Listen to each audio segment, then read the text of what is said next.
15 April जागतिक कला दिवस। कला हे जगण्याचे साधन असल्याने मानव हा कलेशिवाय जगूच शकत नाही। त्यामुळे कलेचा विकास करण्यासाठी विविध कलाकार सतत कार्यरत असतात।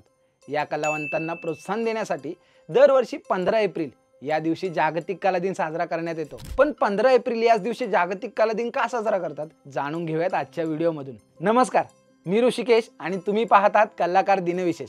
15व्या शतकात रेनेसान्स काळात झालेले एक महान इटालियन चित्रकार आणि संशोधक लिओनार्डो दा विन्सी यांचा जन्म इटलीतील विन्सी या गावात 15 एप्रिल 1452 मध्ये झाला होता। लिओनार्डो दा विन्सी हे अत्यंत प्रखर बुद्धिमत्तेचे आणि विविध क्षेत्रात गती असणारे अलौकिक व्यक्तिमत्व होते। ते महान चित्रकार तर होतेच, पण त्यासोबतच स्थापत्य विशारद, चित्रकार, शिल्पकार, मानचित्रकार आणि वैज्ञानिक होते। इतिहासातील सर्वात प्रसिद्ध कलाकार म्हणून ते ओळखले जातात। ते शांतता, भाषण स्वातंत्र्य, सहिष्णुता आणि बंधुत्वाचे प्रतीक मानले जातात। कलेच्या इतिहासात त्यांनी संशोधक वृत्तीने दिलेल्या अमूल्य योगदानामुळे त्यांचे नाव नेहमीच अग्रस्थानी राहिले आहे। त्यांनी अनेक क्षेत्रात योगदान दिले असले तरी इतिहासात त्यांचे नाव चित्रकार म्हणून ठळकपणे दिसते। मोनालिसा, द लास्ट सपर, मॅडोना ऑफ द रॉक्स ही त्यांची काही जगप्रसिद्ध चित्रे आहेत। त्यांनी काढलेले मोनालिसाचे चित्र आजही जगातील सर्वोत्तम चित्र मानले जाते। लिओनार्डो दा विन्सी यांच्या स्मरणार्थ 2012 मध्ये इंटरनॅशनल आर्ट असोसिएशन आणि युनेस्कोच्या वतीने 15 एप्रिल हा जागतिक कला दिन म्हणून घोषित करण्यात आला। कला ही समाजाला दिशादर्शक असते,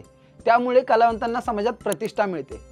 जागतिक कला दिनाचे औचित्य साधून जगभरातील कलावंत एकत्र येतात। शिक्षणात कला किती महत्त्वाची भूमिका बजावते आणि विद्यार्थ्यांच्या सर्जनशीलतेला कशा प्रकारे प्रोत्साहन देते याची आठवण करून देण्याचा हा दिवस आहे। समाज आणि संस्कृतीत कला अत्यंत महत्त्वाची भूमिका बजावते। कशी वाटली ही विशेष माहिती हे आम्हाला कमेंट करून नक्की सांगा। व्हिडिओ लाईक करा, तुमच्या सर्व कलाकार मित्रांना शेअर करा, आपल्या कलाकार YouTube चॅनलला सबस्क्राइब करा आणि बघत राहा कलाकार दिनविशेष।